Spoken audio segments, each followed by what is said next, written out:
El chirrido de la vieja puerta de madera del portal era el único recordatorio de que Samuel Okoro no encajaba del todo en la elegancia silenciosa y aristocrática de la calle de Serrano.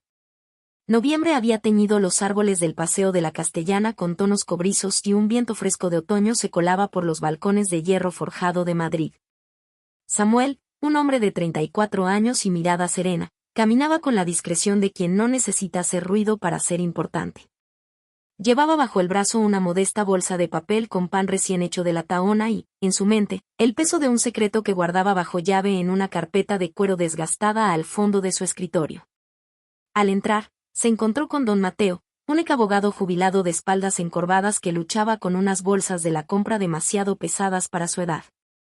Con la amabilidad natural que lo caracterizaba, Samuel dejó sus cosas en el banco de mármol del portal y tomó el peso por él. Mientras subían en el ascensor de madera tallada, notó que la luz del rellano del tercer piso parpadeaba de nuevo. Sin esperar a que nadie se lo pidiera, sacó un pequeño destornillador de su bolsillo y ajustó la conexión del plafón clásico con la precisión de un cirujano. La seguridad es lo primero, don Mateo, comentó con su voz profunda de origen nigeriano, recibiendo una palmadita agradecida en el hombro. Aquellos pequeños actos de bondad incondicional eran su forma de agradecer a la ciudad que lo había acogido.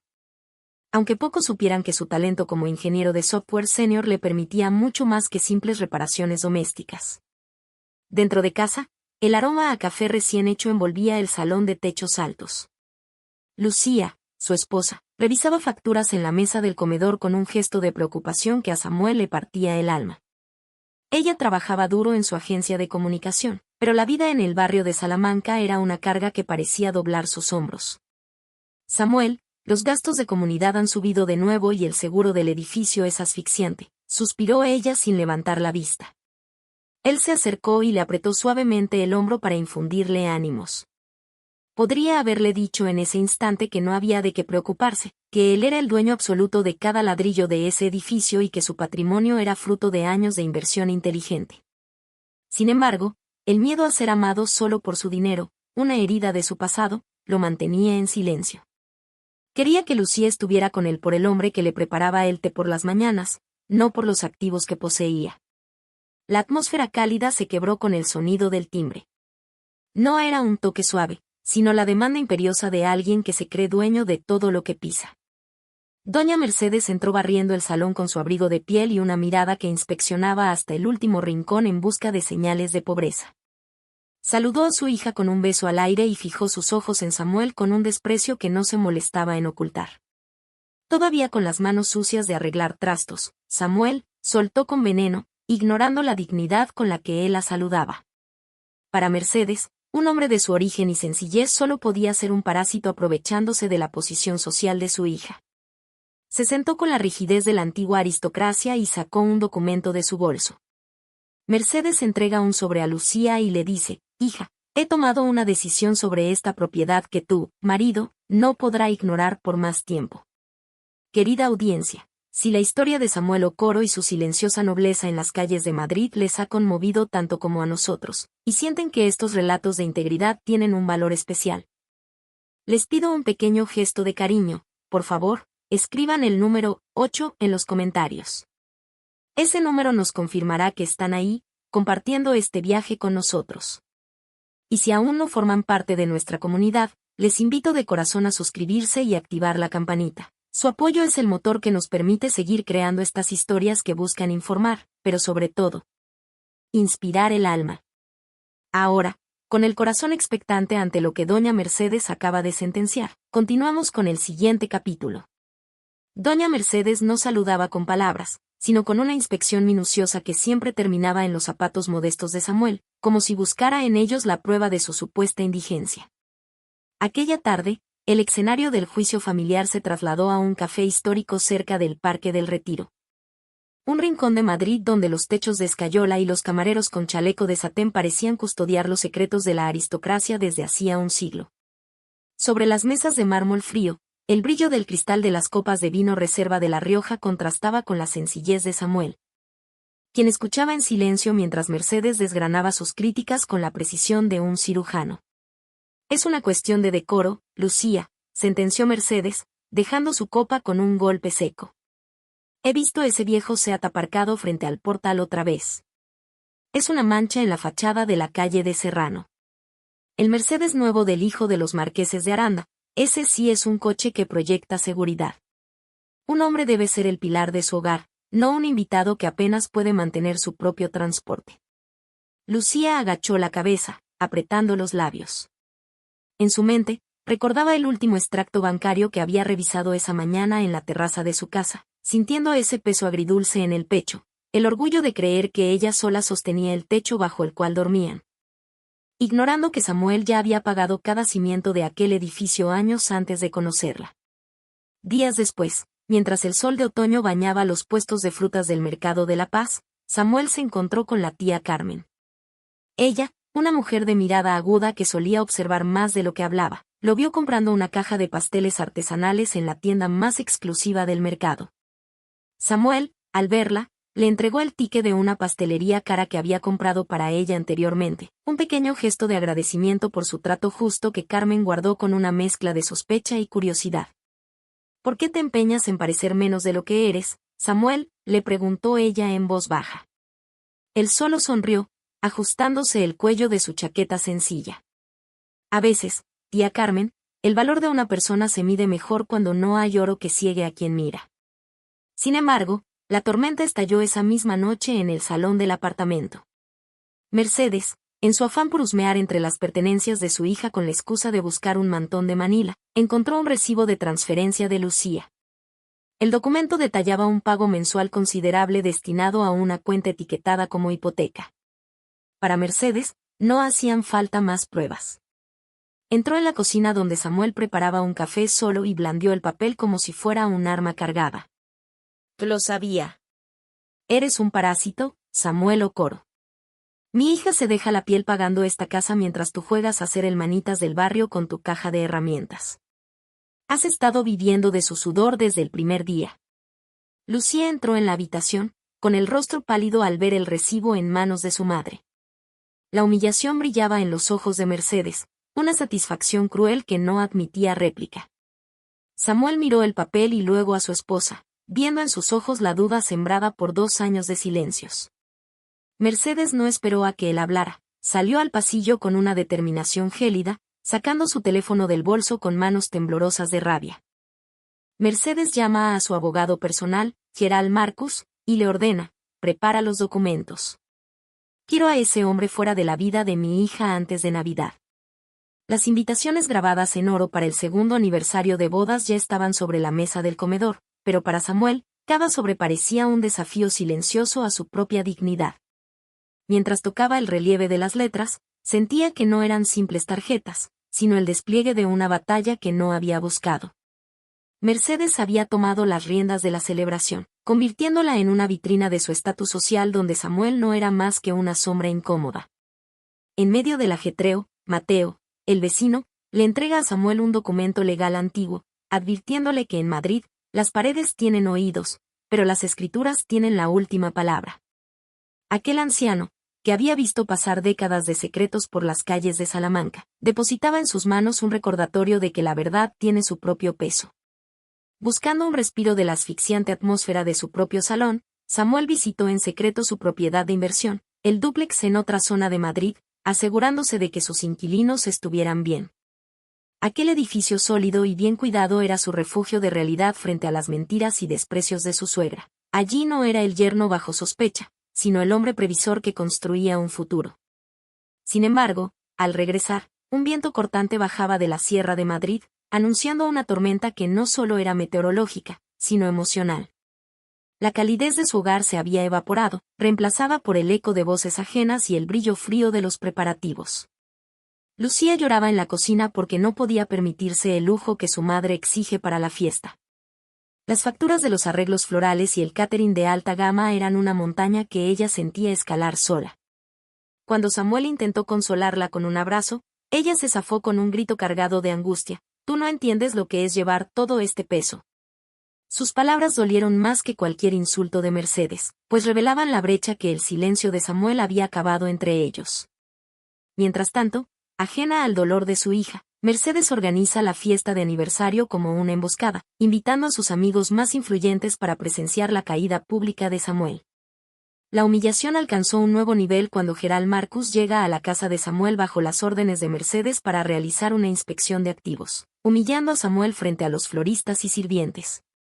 El abogado recorría las habitaciones con la frialdad de quien examina una oficina vacía, tomando nota sobre la decoración y el estado de la vivienda mientras Mercedes lo guiaba con una sonrisa triunfal. Era el preludio de la ejecución pública que planeaba para la noche del aniversario. Samuel, tocando el anillo de bodas en su dedo, mira fijamente a Mercedes y dice: «Haga lo que tenga que hacer, doña Mercedes, pero recuerde que el orgullo suele cegar a quienes más creen ver». Queridos amigos, la tensión en este hogar de Madrid es casi palpable, ¿verdad? Si el coraje silencioso de Samuel frente a la arrogancia de Mercedes les está llegando al corazón, les pido un pequeño favor: escriban el número 3. En los comentarios chotoibit QVVN AMGNG ANCUM Samuel Tronjiput TH Tachenay. Cada mensaje suyo es un abrazo para este canal. Y si aún no se han unido a nuestra familia de buscadores de historias, les invito a suscribirse y activar la campanita. Su apoyo es lo que nos permite seguir dándole vida a relatos que nos inspiran a mirar más allá de las apariencias. La tormenta está a punto de estallar en el barrio de Salamanca. No se retiren, porque ahora mismo continuamos con el momento que lo cambiará todo. Las invitaciones grabadas en oro para el segundo aniversario de bodas ya estaban sobre la mesa del comedor, pero para Samuel, cada sobre parecía un desafío silencioso a su propia dignidad. El papel de alto gramaje, frío al tacto y con los bordes perfectamente biselados, descansaba sobre el mantel de lino como una flota de naves dispuestas para una invasión que no buscaba territorio, sino su orgullo. Cada vez que sus dedos rozaban la caligrafía elegante, Samuel sentía el peso de una verdad que se volvía insoportable bajo la mirada vigilante de los retratos de antepasados que Mercedes había colgado estratégicamente en el pasillo. En medio de aquel despliegue de opulencia ajena, Mateo, el vecino de pasos lentos y sabiduría añeja, le entregó a Samuel una carpeta de cartón desgastada. Estaban en el rellano, protegidos por la sombra de los techos altos, cuando el anciano le advirtió con voz ronca: «En Madrid, Samuel, las paredes tienen oídos y las lenguas son afiladas. Pero recuerda que las escrituras tienen siempre la última palabra». Aquel documento, un legado de leyes y realidades físicas, era el recordatorio de que las apariencias no son más que polvo frente al peso de la ley. Buscando aire fuera de la asfixiante atmósfera de Serrano, Samuel se refugió en su propiedad de la calle Harrison. Allí, frente al edificio que mantenía con sus propios ahorros, se permitió ser el hombre que realmente era, un proveedor responsable y respetado. Saludó a sus inquilinos, revisó personalmente el estado de la caldera y sintió por unos instantes la calidez de lo que es tangible y honesto. Sin embargo, al regresar al centro, un viento cortante bajaba de la sierra de Guadarrama, barriendo las hojas secas de la Castellana y anunciando una tormenta que amenazaba con romper los cristales de su matrimonio. Al entrar en la cocina, el corazón se le encogió al ver a Lucía hundida sobre la encimera. Ella lloraba en silencio porque no podía permitirse el lujo que su madre exigía para la fiesta. Los presupuestos de los floristas de alta gama y el catering de diseño eran una montaña que ella sentía escalar con las manos vacías. Cuando Samuel intentó rodearla con sus brazos para ofrecerle consuelo, ella se zafó con una violencia que nació del agotamiento. «Déjame, Samuel. No entiendes nada. No entiendes lo que es llevar todo este peso sobre los hombros mientras tú te limitas a arreglar lámparas y vivir el día a día sin ambición», le gritó con los ojos empañados en rabia y frustración. Mientras tanto, en un despacho frío y moderno de la Castellana, Gerald Marcus revisaba documentos bajo la atenta y satisfecha mirada de Mercedes. Ella organizaba la fiesta de aniversario no como una celebración, sino como una emboscada pública, una trampa de seda para exponer lo que ella consideraba la mediocridad de su yerno frente a sus amigos más influyentes. El clímax de la intrusión ocurrió cuando Gerald Marcus llegó a la casa bajo las órdenes de Mercedes para realizar una inspección de activos. Moviéndose por las habitaciones con la arrogancia de quien se cree dueño del destino ajeno, humillando a Samuel frente a los proveedores que decoraban el salón. Samuel, tocando el anillo de bodas en su dedo, mira fijamente a Mercedes y dice: «Haga lo que tenga que hacer, doña Mercedes, pero recuerde que el orgullo suele cegar a quienes más creen ver». El sonido seco de la palma de doña Mercedes impactando contra la mejilla de Samuel Okoro detuvo el tiempo en aquel comedor de techos altos, silenciando de golpe el murmullo de 20 invitados de la aristocracia madrileña. La vibración del golpe pareció hacer tintinear las lágrimas de cristal de la lámpara de la granja, mientras el aroma del cordero asado y el vino reserva de La Rioja se tornaba denso y asfixiante. Los rostros de los comensales, acostumbrados a la etiqueta rígida y a las conversaciones banales sobre el club de campo, quedaron congelados en máscaras de asombro. Mercedes, con el rostro encendido por una furia que había estado alimentando durante semanas, no bajó la mano, sus dedos, adornados con anillos de diamantes que brillaban bajo la luz cálida, temblaban ligeramente debido a un odio alimentado por el prejuicio y la necesidad de control.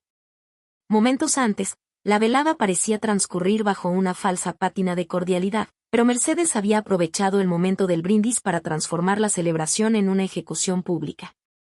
Con una voz que cortaba el aire como un cuchillo de plata, había interrumpido a su hija para denunciar a Samuel como un aprovechado que vivía del sudor de Lucía. Sacó del sobre los extractos bancarios de su hija, señalando con un dedo acusador los pagos mensuales, humillándola al sugerir frente a todos que ella era quien mantenía a un hombre sin raíces. Lucía, sentada a la derecha de su marido, intentó intervenir con la voz quebrada por la vergüenza, rogando a su madre que se detuviera, pero Mercedes estaba decidida a ir hasta el final. Samuel se mantuvo en pie, con la mejilla ardiente pero con una dignidad que Mercedes no podía comprender. No respondió con violencia, su silencio era la calma de quien posee la verdad en un mar de mentiras. Gerald Marcus, el abogado que Mercedes había traído como testigo legal de su victoria, observaba la escena con una incomodidad creciente, ajustándose el nudo de su corbata mientras veía cómo la situación se escapaba de cualquier protocolo. Mercedes, enardecida por la templanza de Samuel, dio un paso más hacia él y le exigió las llaves de casa a gritos ante todos sus amigos del club de campo, llamándolo parásito y exigiendo que abandonara la propiedad inmediatamente. Ante la negativa firme de Samuel a ceder ante el acoso, el estallido de la arrogancia de Mercedes se tradujo en aquel acto de violencia física que marcó el fin de cualquier rastro de respeto familiar. Samuel se limpia el rastro de sangre del labio, mira a los invitados y saca su teléfono. Gerald, compruebe el registro de la propiedad de esta casa antes de que su clienta cometa el mayor error de su vida. La incredulidad en el rostro del abogado Gerald Marcos al leer el documento digital en la pantalla del móvil de Samuel fue el primer indicio de que el imperio de certezas de doña Mercedes se estaba derrumbando. El silencio que siguió al estallido de violencia era denso, roto solo por el murmullo apresurado de los invitados que, entre miradas de reojo y disculpas ahogadas, abandonaban el lujoso salón del barrio de Salamanca. Las velas, que antes iluminaban una celebración de éxito aparente, empezaron a parpadear por las corrientes de aire de la puerta abierta, proyectando sombras alargadas que bailaban en las paredes como un reflejo del caos emocional que se había apoderado de la estancia. Mercedes, aún con la mano temblorosa y el rostro desencajado, intentó mantener su postura de mando, pero sus ojos se fijaban con horror en la expresión sombría de su propio abogado. Samuel no apartó la mirada de Gerald mientras éste desplazaba el dedo por la pantalla, verificando los datos del registro de la propiedad. «Es auténtico, Mercedes», murmuró el abogado con una voz que había perdido toda su arrogancia. La finca número 4.502 de la sección de Salamanca, titularidad única de Samuel Okoro, adquirida en agosto de 2019. No hay cargas, no hay hipoteca. En ese momento, la puerta del rellano se abrió de nuevo y Mateo, el vecino anciano, entró en el salón cargando una carpeta de piel oscura. Samuel le había confiado los documentos físicos originales semanas atrás, previendo que la tormenta de prejuicios de doña Mercedes llegaría a este punto crítico. «Aquí tienes los originales, Samuel», dijo Mateo con la gravedad de quien ha visto 1000 juicios. «Y para usted, doña Mercedes, como antiguo colega de profesión, le sugiero que escuche. Este hombre es uno de los inversores más prudentes que he conocido. Su error no ha sido el origen de él, sino la ceguera de usted». Samuel se volvió hacia Lucía, cuya palidez era ahora total. Con una voz suave, explicó lo que ella había estado pagando mes tras mes. No era la hipoteca de la casa de Serrano, que él ya poseía libre de deudas mucho antes de conocerla, sino las cuotas de un dúplex de inversión en la calle Harrison. Cada euro que ella había aportado estaba construyendo un patrimonio compartido, una red de seguridad que él había puesto a nombre de ambos para asegurar su futuro.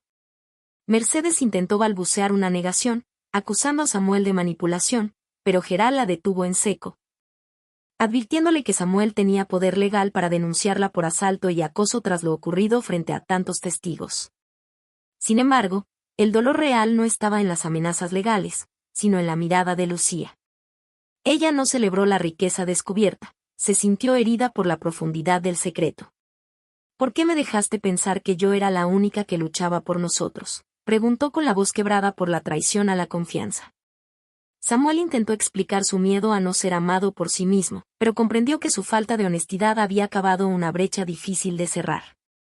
El salón, antes símbolo de su éxito silencioso, se sentía ahora vacío y frío. Me voy a un hotel. La casa es mía, Lucía, pero este hogar solo puede ser tuyo si decides perdonar mi miedo a no ser amado por quien soy. 3 meses después, el sol de febrero bañaba las paredes blancas del nuevo tríplex en la zona de Chamberí, un espacio que olía a esperanza y pintura fresca. La tía Carmen, sentada en el nuevo sofá de terciopelo azul, observaba a la pareja con una sonrisa cómplice. Recordaba perfectamente su sospecha inicial de que Samuel era un hombre de oro en un mundo de latón. Y verlos ahora, trabajando codo con codo sobre los planos del nuevo proyecto, confirmaba que su instinto no le había fallado. El ambiente en Chamberí era distinto al de Salamanca, más ligero, más auténtico, lejos de la opresión de las apariencias y más cerca del latido real de la ciudad. Samuel y Lucía habían pasado semanas reconstruyendo los cimientos de su relación, sustituyendo los silencios por una transparencia absoluta. Juntos habían supervisado cada detalle de la obra del tríplex, desde la instalación eléctrica hasta la elección de los materiales. Ya no era la casa de Samuel, sino nuestro proyecto. La sorpresa de la tarde llegó cuando un coche se detuvo frente al edificio y doña Mercedes bajó de él. No traía consigo el aire de superioridad de antaño, sino una humildad notable que se reflejaba en su paso lento y su mirada baja. Al entrar, frente a una taza de té que Samuel ofreció con la misma amabilidad de siempre, Mercedes pronunció una disculpa que, aunque breve, fue la más sincera que jamás había salido de sus labios. Samuel no solo aceptó sus palabras, sino que la invitó a colaborar en la Fundación para Jóvenes Inmigrantes que estaba estableciendo, demostrando que la bondad incondicional no guarda facturas por cobrar. El momento culminante de la tarde ocurrió cuando Lucía, con los ojos brillantes de una nueva y renovada confianza, sacó una pequeña caja de terciopelo. Dentro no había joyas, sino una llave nueva de latón brillante. Se la entregó a Samuel como un símbolo de que el pasado quedaba atrás y que, a partir de ahora, cada puerta de su vida se abriría con la llave de la honestidad mutua. Mientras los últimos rayos del sol invernal se retiraban y la ciudad de Madrid se encendía bajo ellos con miles de luces doradas, Samuel sintió una paz que ningún título de propiedad podía comprar. Mientras la ciudad de Madrid se encendía bajo ellos, Samuel comprendió que su mayor riqueza no estaba en las escrituras, sino en la paz de ser visto, por fin, con los ojos del alma. A través de los grandes ventanales de Chamberí, Madrid resplandecía como una promesa de nuevos comienzos y verdades compartidas. Esta historia nos recuerda que los muros más difíciles de derribar no son de ladrillo, sino de prejuicios, y que la honestidad es el único cimiento capaz de sostener un hogar verdadero. Como bien hemos aprendido de Samuel y Lucía, cuando nos alejamos del juicio, abrimos la puerta a la verdadera compasión. Si este relato ha tocado tu corazón, te invitamos a ser esa luz silenciosa que ilumina el camino de alguien hoy con un simple acto de bondad.